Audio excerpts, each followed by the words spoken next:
নমস্কার, প্রত্যেককে স্বাগত জানাই নেমো নিউজ ইউটিউব চ্যানেলের নতুন একটি ভিডিওতে। টানা 9 দিন ছুটি ঘোষণা হয়ে গেল। সমস্ত স্কুল, কলেজ এবং অফিসে টানা 9 দিন ছুটি থাকবে। কবে থেকে এই ছুটিটি পড়বে এবং কবে ছুটিটি শেষ হবে সেই তারিখগুলো আজকের এই ভিডিওতে জানাবো। পাশাপাশি রাজ্য সরকারের তরফ থেকে যে বড় ঘোষণাটি করা হয়েছে সেটাও আলোচনা করব।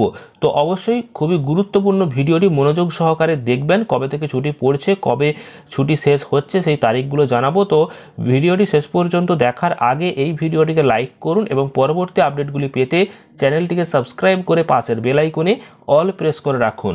আপনারা অনস্ক্রিনে দেখতে পাচ্ছেন খুবই গুরুত্বপূর্ণ আপডেট, সেটি হলো ঈদে 9 দিন ছুটি, কর্মীদের মন খুশি করলো সরকার এবং একটি নতুন ঘোষণাও করা হয়েছে।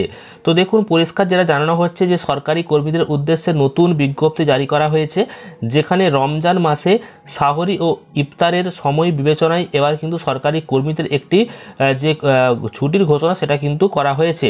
এবং রোজা উপলক্ষে কিন্তু এবার যে অফিসগুলি সেগুলি খুলবে সকাল 9টার সময় এবং অফিস ছুটি হবে বিকাল 3টে। তো এই নিয়েই কিন্তু একাধিক ছুটির ঘোষণা করা হয়েছে। তো সবার আগে যদি আপনারা সমস্ত আপডেট পেতে চান তাহলে আমাদের হোয়াটসঅ্যাপ চ্যানেল, হোয়াটসঅ্যাপ গ্রুপ এবং টেলিগ্রাম চ্যানেলে যুক্ত হতে পারেন। এই ভিডিওর ডেসক্রিপশন বক্সে লিঙ্ক দেওয়া রয়েছে।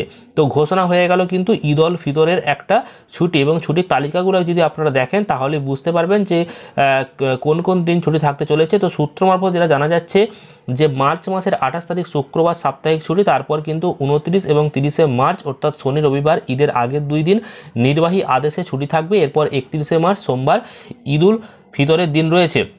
তো টানা যে 9 দিন ছুটি এক ধাক্কায়, সেই নিয়ে যেটা আলোচনা হয়েছে সেটা আপনাদেরকে জানাচ্ছি। দেখুন, পয়লা এবং যে 2 তারিখ অর্থাৎ 1 তারিখ এবং 2 তারিখ এপ্রিল মাসের মঙ্গল ও বুধবার ঈদের পরের 2 দিন নির্বাহী আদেশে ছুটি থাকবে। এই হিসাবে সরকারি চাকরিজীবীরা টানা 6 দিন অর্থাৎ 28শে মার্চ থেকে 2রা এপ্রিল পর্যন্ত ছুটি পেতে চলেছেন।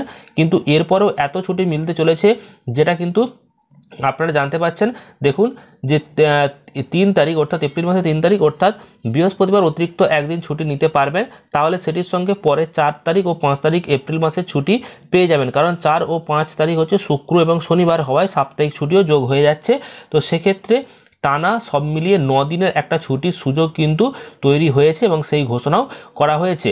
গত বছর 17 অক্টোবর যেটা 5 দিনের ছুটির অনুমোদন দেওয়া হয়েছিল, এবছর কিন্তু সেটা 9 দিনের ছুটির একটা ঘোষণা করা হয়েছে। বাংলাদেশ সরকার কিন্তু নতুন আলোচনা করেছে সভাতে এবং সরকারি কর্মীরা সেই ঘোষণা পেয়েছে যে টানা 9 দিন যে ছুটি, সেই 9 দিন ছুটির একটা ঘোষণা এক ধাক্কায় যেটা হয়েছে সেটা আপনাদের সামনে তুলে ধরলাম।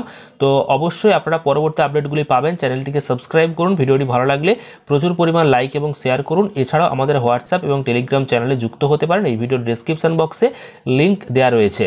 ধন্যবাদ।